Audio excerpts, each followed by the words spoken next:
Hey guys, welcome back to Seller Sessions, 4 p.m. UK on a Tuesday afternoon, live and direct from China. We have Cameron Walker and Chris Davey both with us. Brandon Young will be joining us shortly, and we should see Yao Kabili as well towards the top of the hour. Now, today we're going to be talking about the data breach from last week. But before we get into things, Chris, do you want to do an introduction followed by Cam? Yeah, sure. My name's Chris Davey. I'm based in Shenzhen in China. Been out here for 9 years, I think, a bit more maybe.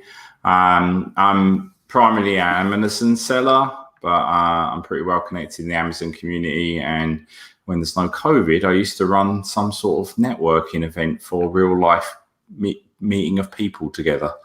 But that's about it. Cool. And for you, Cam? Yep, my name's Cameron, also based in Shenzhen. I've been in China coming on 20 years now, mostly in B2B marketing in the trade show industry. For the last couple of years, also an Amazon seller. Yeah, and I guess that's the elevator pitch.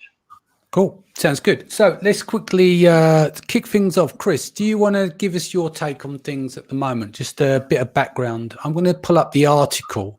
I've got the Chinese version of the article here that you sent over to me, which we'll pick apart in a little while. But the main article, which I'll try and find now, let's have a look. Here we go.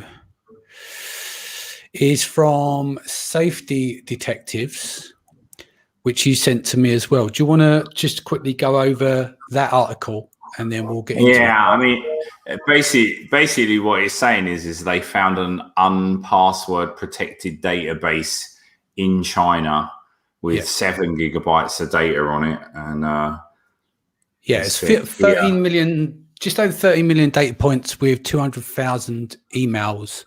It says here, potentially implicating more than 200,000 people in unethical activities.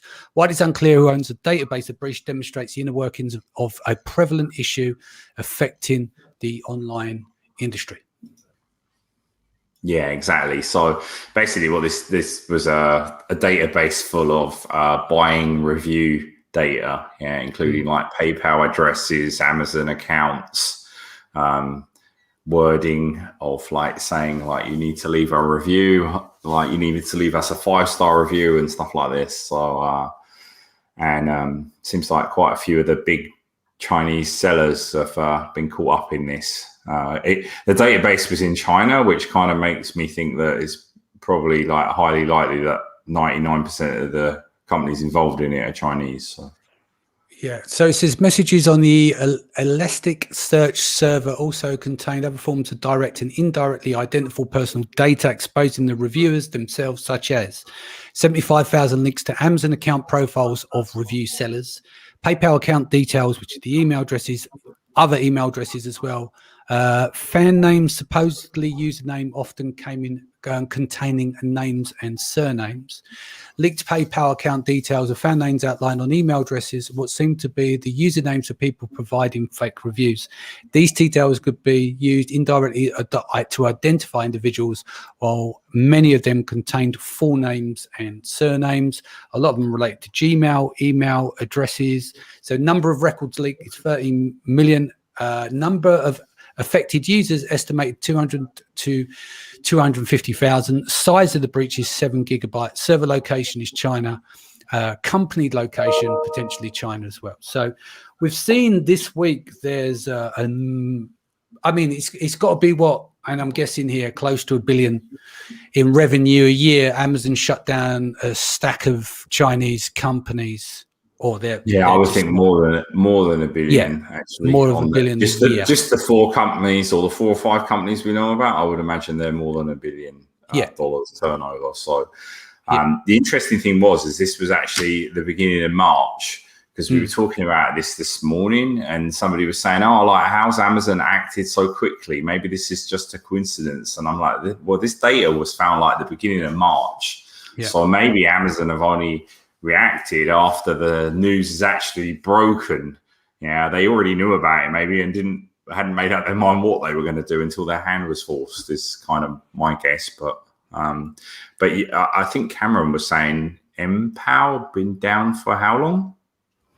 They've been down since April 30th. So yeah, this happened piecemeal. This article didn't come out until a couple days ago. But MPOW has been down since April 30th. So they've been down coming on 11, 12 days now. And then the rest of them, it went down, I think last Friday or something like that. So yeah, it was kind of split into two groups. And I think there's high degree of speculation that it has to do with this report. But I've talked to a bunch of people and nobody knows for sure, including kind of, I don't know any high level Amazon employees in China, but I do know a couple low level and they have no idea. So there's a lot of speculation here. There's a lot of kind of rumors that, some of them sound kind of crazy. Some of them sound somewhat reasonable, but that it's somehow tied to this, I think is a reasonable, is reasonable. This is kind of too big to ignore, right? Yeah, I've just got the article here. I've just posted it in the URL into the chat, so we'll add this to the podcast for the playback. Obviously, this has been run through Google Translate, so bear with me here because the language will be garbled. But just to give you a quick idea, going through this article, I just read out certain sections. Industry shock: the tens of billions of high-selling accounts were blocked, and none of the entire site was spared. 200,000 people participated in the order review. So again, it's broken English, but what's quite clear down to here is just to go through some of these key points, which is some of the fines and stuff that is estimated.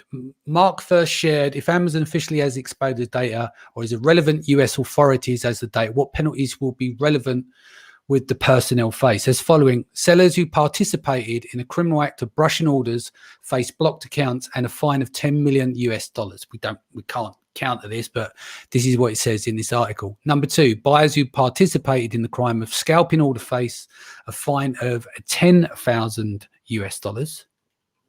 And then the service provider provides the service of rewriting the order faces of two heavy penalties: A, facilitating deceptive marketing crime, which is a felony, and B, the crime of divulging personal information privacy. If it is a US company, it will face a fine of $7.6 million under FTC rules. And if it's a European company, it will be fined under 20 million euros under the GDPR rules.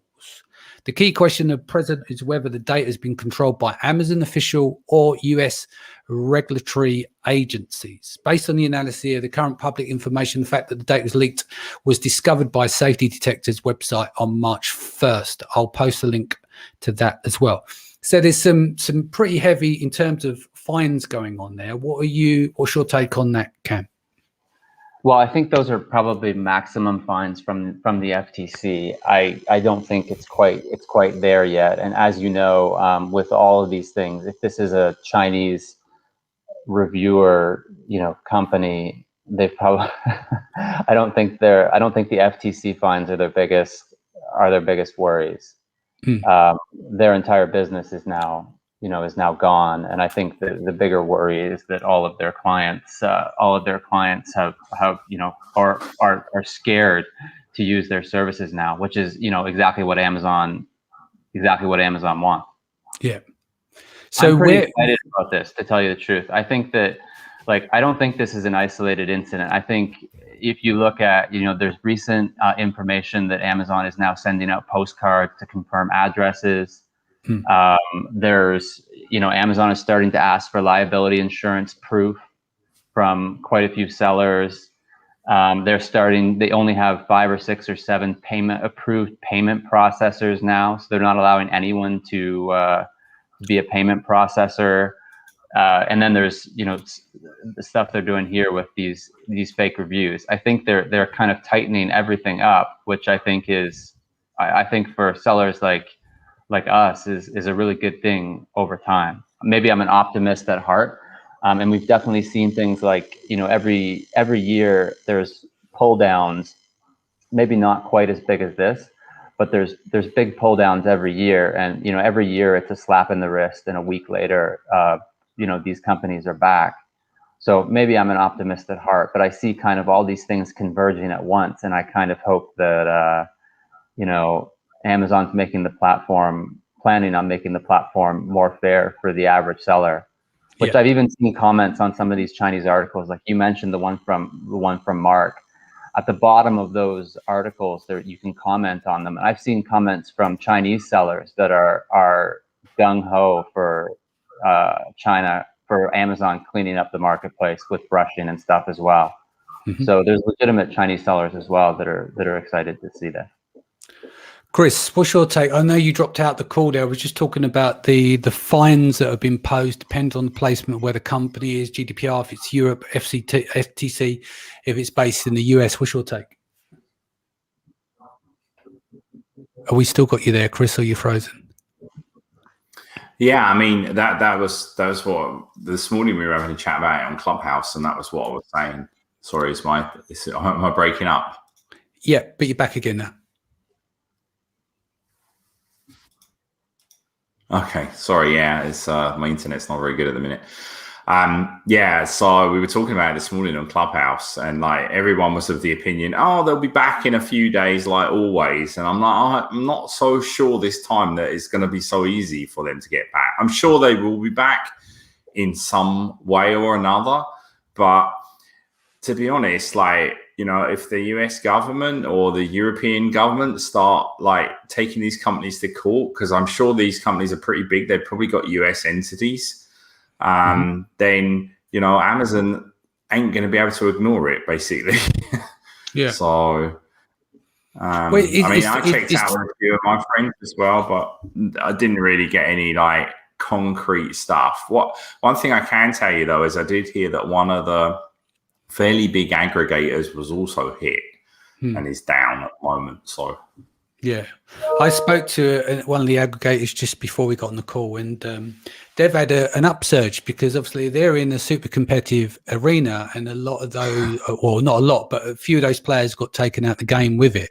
So it ended up working for them because we had the discussion. Basically, you cut corners, you're going to bleed on the sharp edges effectively. So they're playing the long game as well. So whilst they're watching what's going on around them and they're decided not to play that game, they're now being rewarded with that.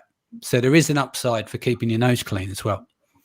But yeah, it's going to be, I don't know. I mean, yeah, I mean, I think, I don't know. We have to be careful because of what we say, because of the situation, because everyone wants to travel to China. The last thing I want to do is be grabbed up in a white van and gaffer tape and wheeled off somewhere. So I'm just going to mind my P's and Q's about asking certain questions because we know how it can go down. But what do you think is now going to be the impact where on the cultural level, some people think like that level of black hat is cool, and obviously it's not. And it's different. We know this, right? I've got relationships to a lot of people in China.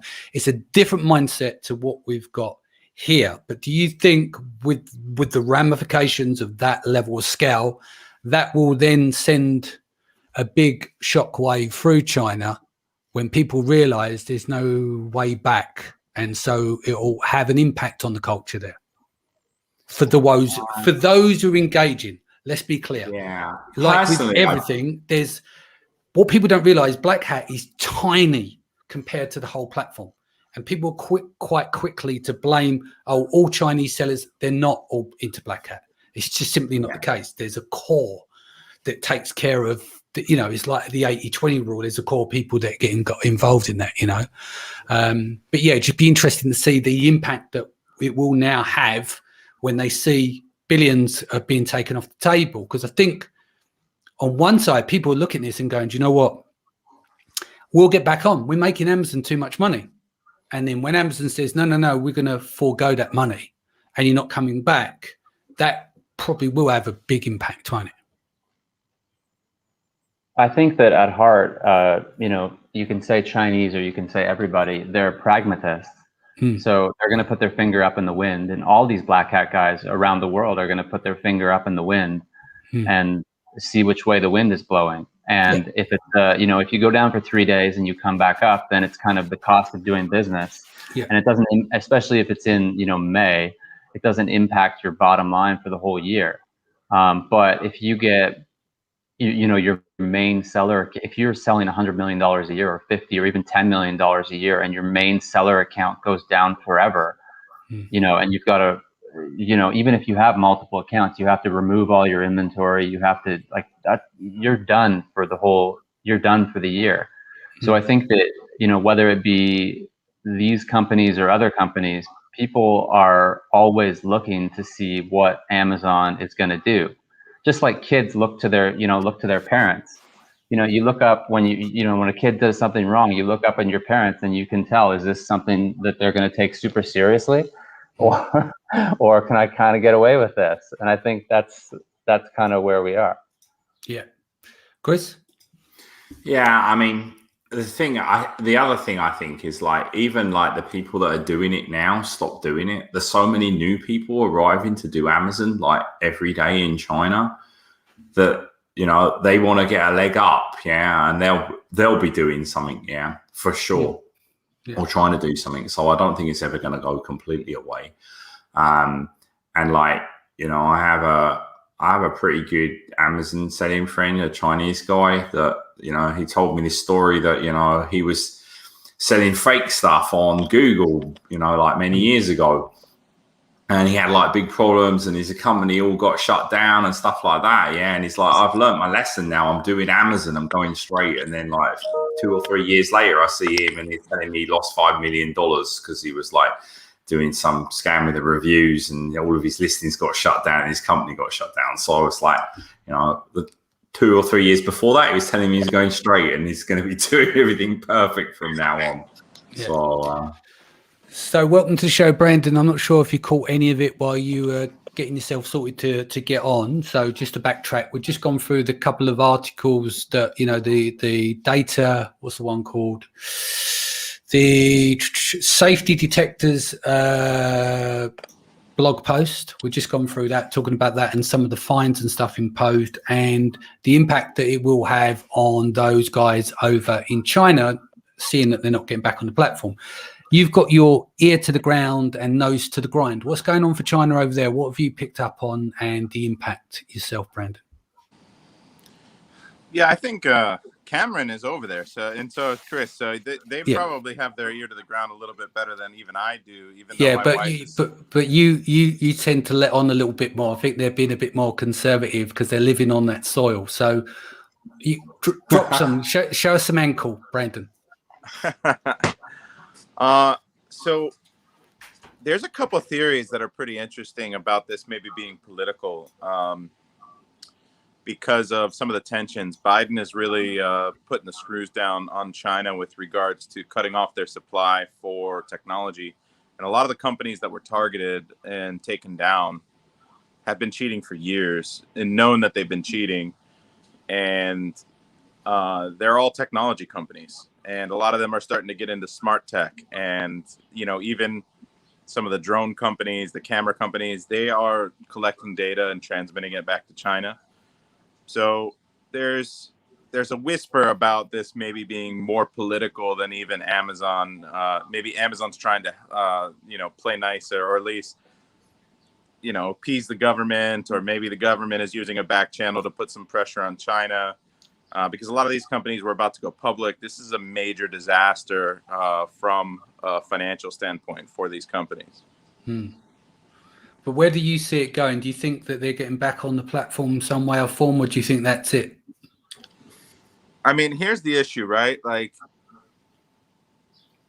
the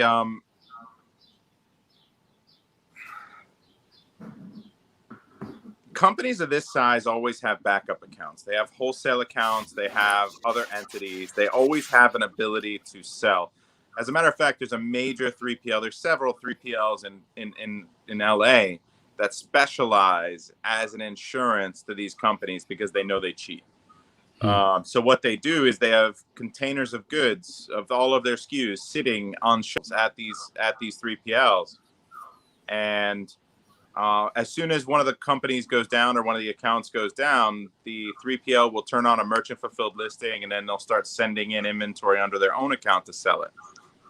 So this is, let me turn this way. It's probably a little bit easier. So this is pretty common. As a matter of fact, I think we're already seeing some of the listings come back up. Just lost your audio there. You got to the point of listings coming back up? Yeah, I had a call coming in. I'm sorry. So I think we're already starting to see some of the listings come in as well. So I think, or come back. So I mean, with different sellers, maybe the main accounts are down. Maybe there's some kind of hiccup. But the biggest concern and the cynicism behind all of this is like, well, how permanent is it? How much damage is really being done? What is the true effect? Is it enough to discourage the bad behavior? Because at the end of the day, a lot of people view this as a business decision. They're like, well, their moral compass is different than ours, right? Like, we don't want to cheat and hurt other people, whereas like their mentality is gaming the system, making as much money as possible, is all part of the game and part of survival, part of life, and so they don't care really who they run over to do it. Yeah. What's your take on that, Cam? Well, the political stuff I've definitely never heard of. It's not that I'm not willing to talk about it. I've definitely never. That's new to me, and I saw Probably Chris safer that we don't, right? Since we enjoy being over there. I saw Chris. Well, that's my point. I was joking earlier on about being grabbed up in a white van and gaffer tape. So you have to be careful what you say. But whole point is this: we're trying to cover what's going on, what's been happening lately, get it out to the Amazon community. But there's only so much you can say and do with these kinds of situations. And I wouldn't want to put Chris and Cam in a tight spot. I mean, your wife is from China as well. But we know it's unwritten what can go on, what goes on and stuff like that. So we have to keep it as clean and tidy. But it's our job, I suppose, or what we'd like to do is help other people in the community to kind of understand what's going on so they don't fall into those traps. So let's talk about things how people can avoid this. It just comes back down to cheating on reviews, really, doesn't it? Even at a smaller level, it don't matter what level you work at, is that you have to be ultra careful about what you do and where you employ your trust in service providers, and make sure that you're effectively focusing on doing the right thing. It's very clear, isn't it? Like, it depends on what level you're at. I mean, these guys have worked at a tremendous level, and this might be the final day where it's like this. Amazon does make a stand.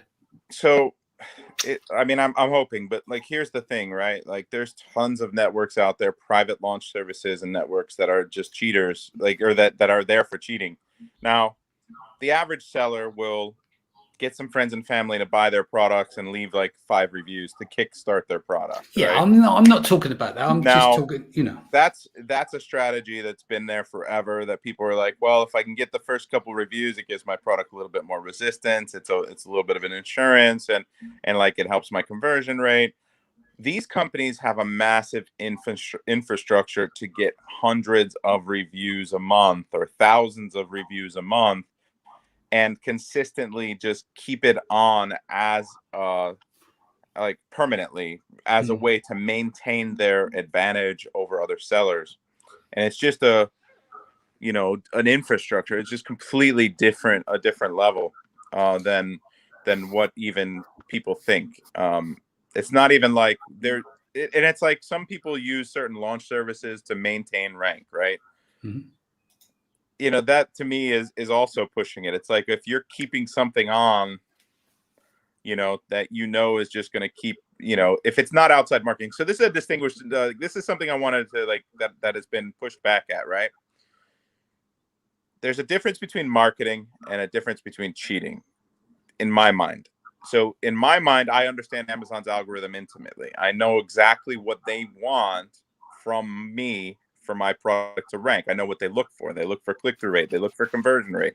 They look for a percentage of different types of events to happen at different percentages. There's some secrets there, right?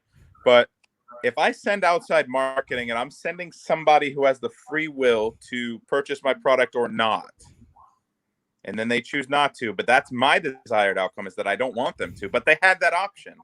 That's marketing. I spent money to drive an individual who has the free will to purchase my product, right? That's what I think is the distinguishing factor, is that if you're buying a specific event like an add to cart, or a specific event like a search, find, buy with a rebate, with a review. Like there, to me, like those cross a line at some point. Whereas like if I'm just running ads and I have people coming to Amazon to my listing and then choosing to buy or choosing not to buy, then I'm running effective marketing that's helping my ranking. And I think that that's not rank manipulation. So I think there's a line here. But this is the thing, the lines blur, right? Because you as a human being, right, we're all different, right? We see all through a different lens, and then we all think that everyone thinks like we do. We don't. Exactly. We all think differently, right? So we have our own view on things, how you brought up, your background, everything, all. But when it comes to Amazon's terms of service and it's wavy, it's grey, like you saying about add to carts and stuff. I don't do add to carts, but people will do it and they will rationalize. What I say, there's a Dorica Sorkin, I think her name is, done a 45-minute on the A9 algorithm. It's on YouTube, right? And she talks about add to cart. So you could say, actually, let's help these people with the add to cart, you know, and then they'll go, well, if add to cart is fine, do you see where I'm coming from? I understand what you're saying, but suddenly that little gray area gets darker and darker, and you can keep spreading on along that line. But I think it just comes to an ethical point where, you know, gut reaction, where you go, do you know what? That's just a little bit icky. It's like copywriting. Some people will justify, they go, well, it's hypnotic. It's like some of it's pure manipulation. Some of it's hypnotic. Some of it's giving you information. Some of it is just bullshit that goes, you deserve this and you should sit on the fucking beach and all. And then people will still justify it. They will say it's great copywriting when it's utter bollocks. But that's just my point of view. Do you see what I mean? So we do have this thing where there's always an edge to smear to take it to a point where you think it's acceptable. It also depends on what your peers are doing, right? So you've got, you know, our peers are here, and we talk to mostly the Western sellers, and the Chinese, you know, peers are in China, and they're going to different events. They're talking to different people. Yeah. You know, some of the stuff they do might be the same, but some of it is a little bit different. And what might be acceptable is obviously that line may be a little bit different. Yeah. Well, it's like anything, like ranking software, right? So you want to track your ranking. It's illegal to scrape. People do it because they don't see any harm in it. It's harvesting. It's against terms of service. You're not allowed to scrape like that. Can you define, like, so you think like Helium-10 tracking your keywords? I'm not naming that company names. I'm just giving you some examples but of but there are let's look at that allow you to track your keywords. Exactly. But that are approved by Amazon, right? Well, maybe now they're approved by Amazon, but there wasn't the case. It's like, maybe you have to be on an approval list. I'm not a software company. We run software at Data Build, but we don't build for commercial external software. But if you look at the T's and C's, you're not meant to scrape. If Amazon says, hey, company name insert here, go and do it, that's great. But the general terms of service, you're not allowed to scrape off Amazon. It's against their terms of service outside unless you're approved. But going back to the point, ranking with PPC, we're doing another show with Ellis tomorrow, because last week we brought someone on and we were discussing, he was saying there's no more correlation, talking about in Germany and everything else. We've got a load of data that shows against that. So effectively, we're using PPC to help our clients rank on certain keywords by doing top of search and everything else. That is a form of manipulation, if you like, because that is advertising, but we're using the advertising to help mimic in terms of sales in order to get organic improvement on organic ranks.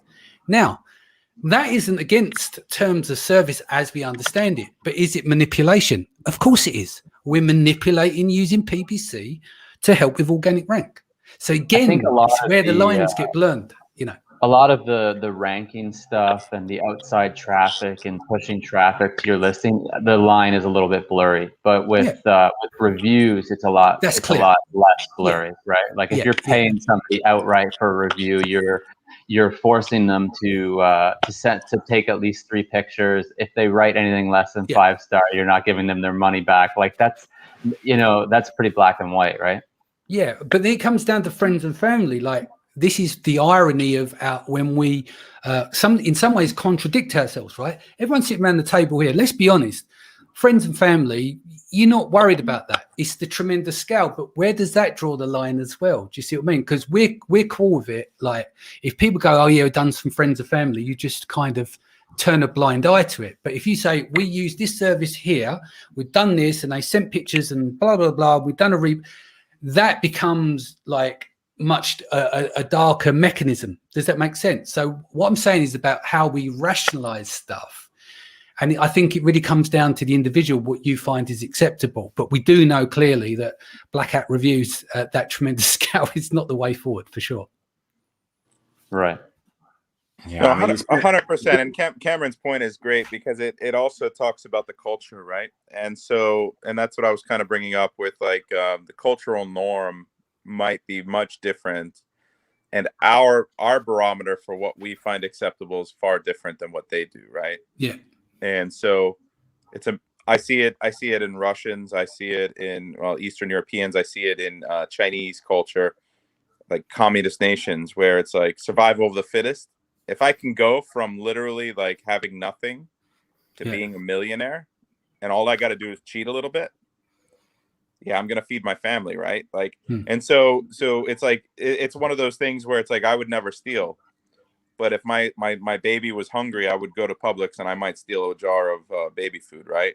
Yeah, because you're rationalizing it, big organization. They're not going to miss that jar of baby food. Right? There's a story around that, yeah. Like whenever you're queuing, like actually it's been a little bit better lately, but whenever you're queuing in China, there's always like people pushing in and trying to get in front of you and standing super close to you, which I'm sure you've experienced, yeah.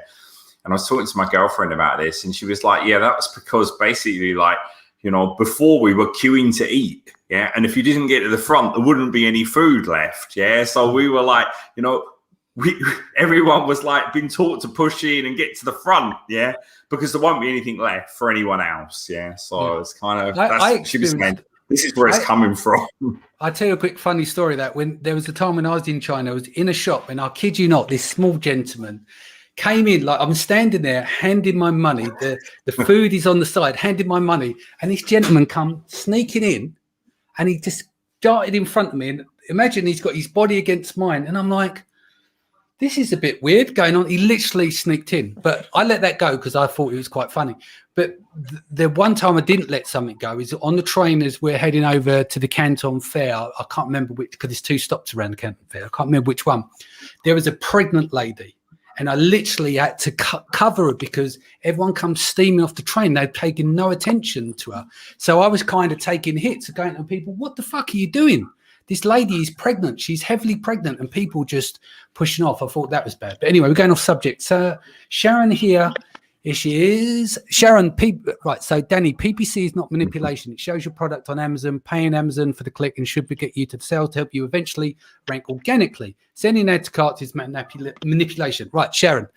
My point was saying is that the intent behind it, if we're doing top of search on certain keywords, part of our strategy is to make sales through PPC to manipulate organic rank. Not that it's illegal, but the intent is to manipulate to get the benefits of something else. But yeah. So here's the way that I always paint that, Danny. Go on. I always tell my students this. I said, you can launch your product to the top of hundreds of keywords within 3 to 5 days through proper optimization and just a few small events. Whether it stays there has to be 100% based on the merit of the product. Yeah. So your product has to convert better than your competition. Your product has to have more value, perceived value from the customers than your competition in order for you to stay there. Yeah.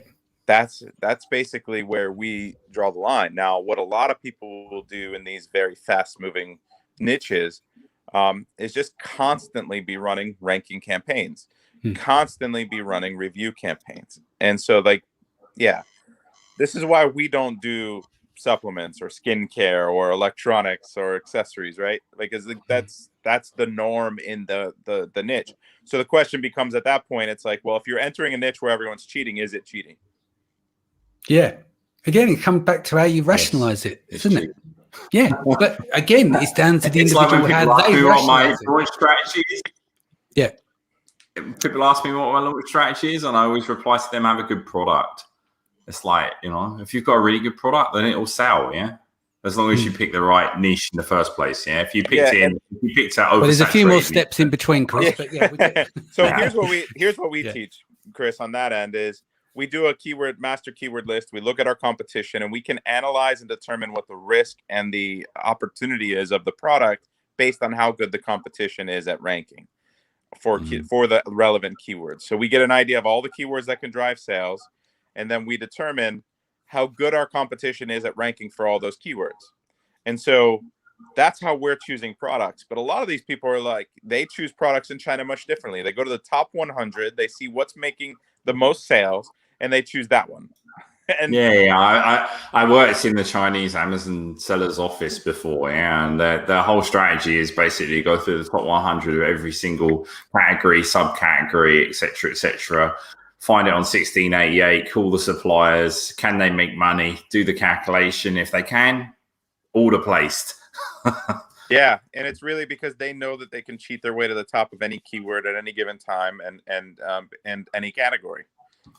Yeah, I remember back in, I think it was like in 2015, 16, one of my Chinese friends introduced me to one company there that have just basically got like a whole network of, basically they were saying 500,000 Chinese students in the US that were involved in this. So I don't think they ever caught them. No. And that was a company, they were using that on their website, basically saying that we've got 500,000 students in the US. Yeah, it's very extensive, and there are a lot of Chinese nationals in the United States. There's a lot of people in the United States that aren't even Chinese that are part of these groups, these secret rebate groups. And they are used to do one specific thing at a time, and then they're groomed, and they can only do with their account what they're told. A lot of these people too. It's like, because they want to build a proper pattern of browsing, shopping for certain products and certain categories to build a buyer profile that makes sense when they send a certain product to them. So because Amazon looks at the buyer quality score of these buyers and knows exactly what type of profile they have.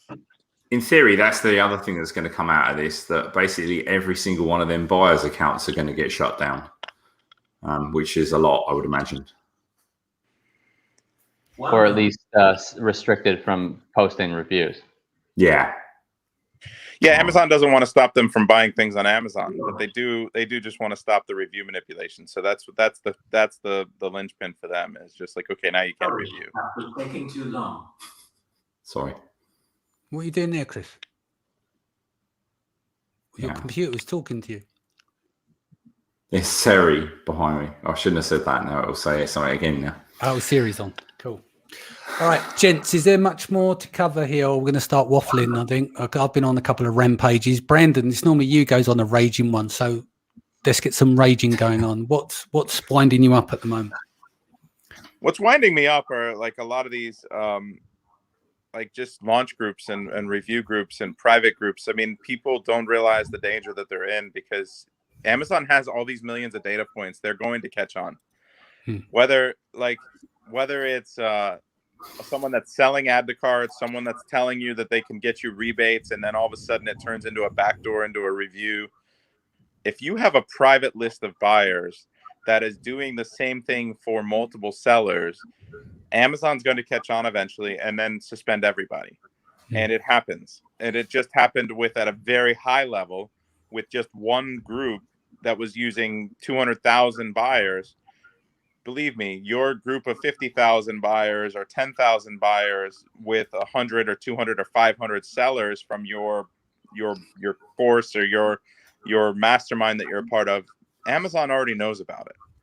And it's just a matter of, like, they use opportune times to pull the trigger on these things because of publicity. So the next article that comes out about, hey, Amazon sellers are manipulating rank, how do you think they're going to respond? They're not going to respond with a statement. They're going to respond by suspending hundreds of sellers and saying, look, we're on top of it. If I've not done I should have done a Google search before the show, but what's the situation like? Is it hit TechCrunch and stuff? Because I've viewed a couple of articles that Chris sent me over. I haven't looked beyond that, but I think, like you said, once it hits mainstream, because there's normally people with inside of the community love to chit chat, don't they? And be and give commentary to a lot of the rags that are out there, like in New York and stuff like that, right? So you got this usual faces that are there to do comment when it comes to Black Hat and everything else. I don't know whether it's coming. I've had a few people reach out to me because they saw me post about it. Do you engage in that stuff? Because I turn it all down, because for me it's just like people want to comment for Amazon bashing. Do you see what I mean? That like I told them I told them I don't know any more than what's in the articles. Like, that this is all common and known. If they want a statement from me, it's like, this type of manipulation exists at a very high level, very sophisticated funnels, marketing. And the only reason that we ever found out about this is because they didn't secure their database. But I'm sure Amazon already knew it to some extent, right? I'm sure Amazon knows. I mean, there's things go on in China. It's like, one Chinese seller I met the other day, a lady, she was saying, how many accounts you got? This is actually the first question anyone ever asks you. Even Amazon ring me up, Amazon China, and ask me, like, how many accounts you got? I'm like, even you guys are asking me the same question, And the reason she was asking me was because, like, Amazon in Shenzhen, they've got KPIs, for opening new accounts. And basically, like, she was saying, like, the account manager can help you open more accounts if you want, because they've got KPIs on this now. So one of the things that we were experiencing years ago in China is that there were sellers would have thousands of accounts, right? And so it was very easy to open accounts, manipulate, put fake IDs. And then what they were doing is they had the business model where they would churn these accounts by hijacking listings, selling whatever they could, and then running, right?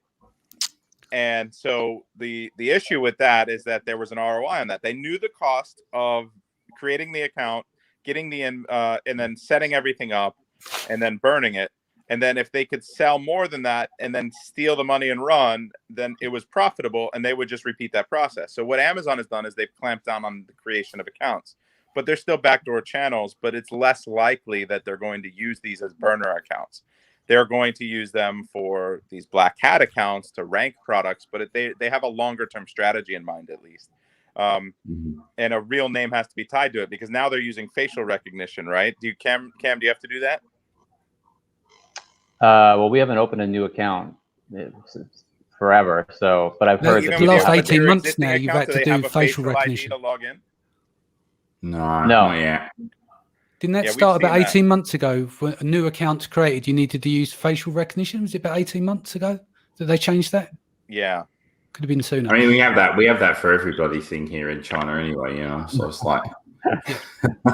Welcome to the show, John Hefter from Freshio. John, just to catch you up, we've just been talking about this whole data leak and stuff like that, and how we feel it's going to impact on the industry, what's going on in China, and if these accounts don't get recovered, what kind of impact will it have on the Black Hat culture in general, and will people take a second look at it?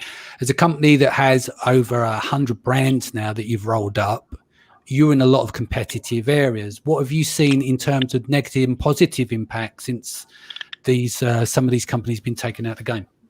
Well, it's interesting. Like, we've seen overall, what I would say across the portfolio, still active, but less Black Hat activity in general. Like, it is getting a little bit better. It's certainly not perfect, and there will always be categories where it's just going to allow for snakes in the grass. As far as like culture's changing, I'm a little dubious of that. I will say this: like, there are some distinct similarities between certain demographic or geographic locales, rather, where this sort of behavior is more prevalent. And I think it's ingrained something akin to if you come from a culture that had experience, particularly with communism in general, tomorrow's never promised.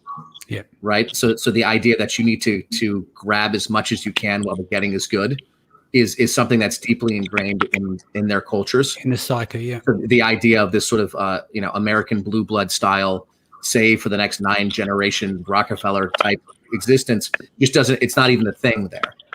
Right. So the idea of shifting that culture, I think, will just have to be done through enforcement of things not working, and won't come sort of what I would say easily or naturally. So there's always going to be the next thing that comes up where this activity becomes prevalent. But hopefully Amazon will, and I think honestly it'll be in waves, right? the new thing figured out. It'll last for a while and then it'll get cut down. But I don't want to get too loosely psychological about it. But that's sort of how I've seen this from the beginning. The simulators make perfect sense, whether we're talking about some of the Eastern Bloc places or we're talking about China or we're talking whatever, right? Yeah. The behavior patterns are similar. So probably, I don't want to put this as a tricky question to you. We were just talking earlier on that, with like everyone has their own perception of what's right, what's wrong, somewhere in the middle. And generally it comes down to a gut reaction, internally what's right, what's wrong. So on one extreme, we're talking about the scalability of the level of Black Hat in terms of the reviews, like as a big industry there. And then on the flip side of that, friends and family, literally everyone turns a blind eye, but effectively it's a similar kind of thing, but just not a tremendous scale. But is it the same kind of thing, and like Brandon made a good point earlier on, we're talking about like add to cart, but there's, I think it's Dorica Sorokin, I can't remember the pronunciation of the name, YouTube video talking about add to cart and how that is counted and everything else works at Amazon on the algorithm team. And so like, where does that line get drawn when you go, we just want to help out, so let's support the add to cart? Do you know what I mean? Where do you blur those lines? What's your take on that kind of thing? I mean, for us, the larger we get, the more at risk we are. Yeah. Right. Of washing those lines of gray. So to me, we've actually had to get tighter. We always had, and look, it actually comes from some of Carlos's experience, really, and Josh in the early .com days in their first startups, where they maybe pushed some of those lines before, right, to get traffic and do stuff, and they got burnt. And so, we started as a little bit older group, and it was like, all right, well, never again are we going to walk down sort of that path. So we always lean towards the whites or the very light gradients of anything else. But as we get bigger, and as we have to sign all sorts of documents holding us accountable to things. Right. Like we've been even more diligent than we were about just playing the long game. And we know, like, we've had circumstances where I knew exactly what to do, exactly who to call. Right. And no, we just like, all right, we're going to eat these 4 or 5 days. And eventually with our communications, maybe with Amazon, they'll do something about it. And it might, but that's another thing with us too. It's like we're a massive portfolio. Right. So I'm not holding like 5 hero products that carry 85% of my business. Right. We have thousands of them. So even if one thing gets totally screwed, it's not the end of our world. So to throw away our sort of like our process for a product or 2 or 3 or 10 doesn't really make any sense, because it just doesn't work in our favor. So forget about the moral stance for a second. Just from a practical standpoint, when you're as large as we are, it doesn't make sense to play those games. You're just going to get burned. Yeah. I think that's stability. Sorry, go ahead. I was just going to say, I think the fact that you can be confident that you can play the long game and win, and you can keep acquiring brands and keep growing like you guys are growing, shows, there's something to be optimistic about, right? Yeah. Yeah, absolutely. And Cam, from the inner circle, I'm always telling people that the goal is to create a sustainable business that you can exit. If you want to sell a brand later, you have to do things right, and you have to diversify, and you have to create a portfolio of products, because that in and of itself is a protection. Now you can diversify into other brands, you can diversify into other accounts, you can find ways in case you're attacked or your whole account goes down, so that you have that level of protection. But to John's point, it's perfect. Like, as you grow larger, you have to do things more right. But it also means that if one thing goes wrong, you're not going out of business and starving, right? Like, it means that you have that extra layer of protection, and so they've hit a threshold where it's much safer for them. And we've also we frustrated a lot of people who are trying to screw with us, because the thing they think is going to last 2 weeks last 12 hours. Yeah. Right. And they go through 9 burner accounts and they do all this stuff, and at the end of the day, they're just like, all right, well, this is not worth the fight anymore. And they go and they try to fight someone else, and that's really, at the end of the day, our best defense. And long term, in general, it works out. It can be immensely frustrating. And if you're a seller with 10 products, it can feel catastrophic. So I certainly understand the the temptation, right, Yeah. to get a quick fix. But So if we were going to create a school of Hogwarts and Danny was Dumbledore, you would be the professor of protection of dark arts, right? Or whatever. I've never actually read Harry Potter. But, I've sure. never watched any of that stuff, but yeah, Not me. yeah, I might have to do a Google Although search it went after. over I the don't head know of whether everyone that on is the a panel. I backhanded apologize for compliment that. or what. I'm a Harry Potter fan. I'll admit it. I'm Proudly. sure that Yeah. somebody in the audience must know Harry Potter. Yeah. Well, what was it? I think it was Jordan Peterson. Danny's like, "What the hell did you call me? I owe you one when I see you." And I'm like, "No, Dumbledore is actually a compliment. He's the most powerful wizard ever." Yeah, no, was it the Jordan Peterson? We was talking about Harry Potter that was being touched by malevolence. That's why, like, them guys are meant to be very, what's the word for it? In order to understand the evil, they had to have that imprinted on them in some way in order to use it as a defense mechanism. So I think it's a Jungian precept of like knowing your shadow. Yeah, right? exactly. So that's really what it comes from, is like in order to, benevolence is not being a weak little bunny. Like benevolence is like the idea. Actually, this is an idea I think it might have even been from him. It's sort of like in the Bible, where it was like the meek shall inherit the earth, and we think like, all right, weak people will get the earth, but the old Greek translation is actually not that. It says those who have the power of the sword and choose not to use it will inherit the earth. Yeah, something like that. Like you need to have power and just use it correctly, I guess is the right way. Yeah, right. It's better to I think what was it? Sun Tzu. It's better to be a warrior in the garden instead of a gardener in the war. Who wants to be a gardener in the war? Anyway, we're going really off fucking subject here, aren't we? Sorry, Union. We're talking about shadow integration. Anyone out there, go and look up shadow integration. If you have problems in life, visit your dark side. If you've got a dark side, which everyone has a light and shade, go and look at that. That'll be the heaviest work you'll do on the planet, but it'll make you a better human being for understanding who you are. The last thing I want to say is, like, for anyone who's growing their business and they're maybe getting to, like, Brandon scale, if you go and you sell to private equity, there are all these documents that are going to have you sign. Yeah. That basically said that, like, you need to disclose everything that you've done. And if there's anything untoward, like, your ass is ours. Yeah. Right. So just be cognizant of that as you grow and build your business, and take it slow. Yeah, indeed. Brandon, tell me a bit more about Harry Potter before we go. I don't want to get into story time, but hey, I appreciate you giving us a platform to talk about this. I think it's important because a lot of people can easily be drawn towards those dark tactics, and it's even encouraged in certain groups and certain, courses and masterminds. And so the best policy is always to do the right thing. If you want to exit your business later, as John just said, you're going to have to attest to the fact that you didn't cheat, or you're going to have to disclose all of that. And then when that business goes belly up because Amazon catches on after you've sold your business, now you're going to get sued. And so the long game is do it properly, scale up, do the proper keyword research, optimize your listings, let your listings stay ranked well based on merit, based on the fact that you have a good offer with great content that converts well. And if you continue to do the right thing, you're going to win. So don't be discouraged. This is actually very encouraging news that Amazon is taking some steps. Hopefully they do more to keep getting these bad actors out of the way, so that those of us doing the right thing can continue to profit. Indeed. And when the show is starting to go sideways is when Cybe says, has John been on some kind of mushroom retreat in Mexico? As the founder of Frasio, you do not have to answer that question. Fair enough. Gents, it's been wonderful again to see you. I hope there is some good information for people there. I know it went a bit sideways, but that's part of the fun. Thank you for joining us today. Cam, what's the best way that people can reach you? Actually, I just started using Twitter, so I think my Twitter is Cameron Walker SE. Excellent. And Chris?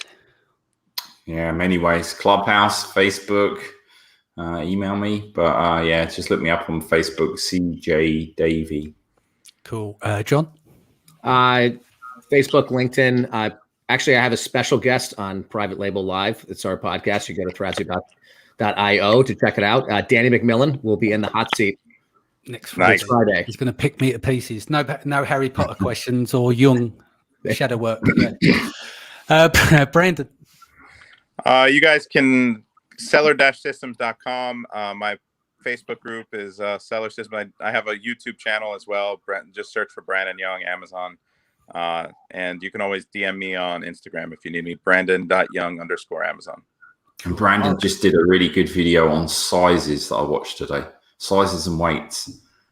Yeah, size matters. Yeah.